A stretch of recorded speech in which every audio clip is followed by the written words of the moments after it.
Discuss करने वाला हूं डियर स्टूडेंट। देखिए, ये हम आइडेंटिटी यूज करेंगे और बिना आइडेंटिटी के क्वेश्चंस का सॉल्यूशन निकालना बहुत डिफिकल्ट हो जाता है।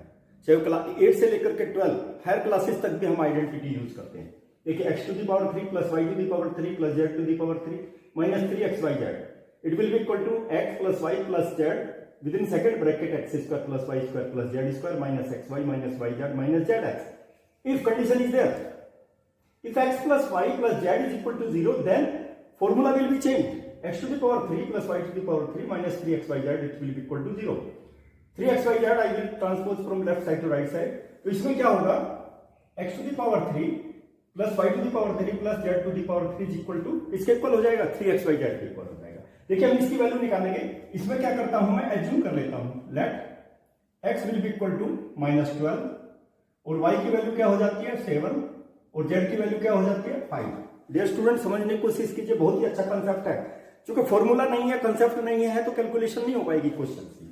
क्या होगा, चलिए मैं यहां पर ये फॉर्मूला ही लिख देता हूं, plus z, it will be equal to, x की वैल्यू सब्स्टिट्यूट कर देता हूं 12, y की value 7 plus 5 is equal to -12 plus 12। मुझे बता दीजिए इसकी वैल्यू 0 आ गई। इसका मतलब ये फॉर्मूला अप्लाई कर सकते हैं। ये वैल्यू 0 हो गई ना, यहाँ पर 0 सब्स्टिट्यूट करोगे ना, सारी की सारी वैल्यू 0 हो जाएगी राइट हैंड साइड की, तो क्या बचेगा, लेफ्ट हैंड साइड बच जाएगा। तो इस फॉर्मूले में मैं यूज करूंगा। तो अब किसकी वैल्यू निकालनी है, -12 to the power 3 plus 7 to the power 3 plus 5 to the power 3।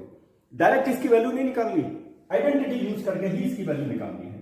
चलिए अब इसकी वैल्यू निकालते हैं। नाउ देखिए कैसे निकालेंगे, -12 to the power 3 plus 7 to the power 3 plus 5 to the power 3, और ये किसके इक्वल हो जाएगा। अब देखिए formula, x to the power 3 xyz तो मैंने एज्यूम किया हुआ है ना 3xyz, तो 3x की वैल्यू कितनी -12, y की वैल्यू कितनी 7 और z की वैल्यू कितनी 5।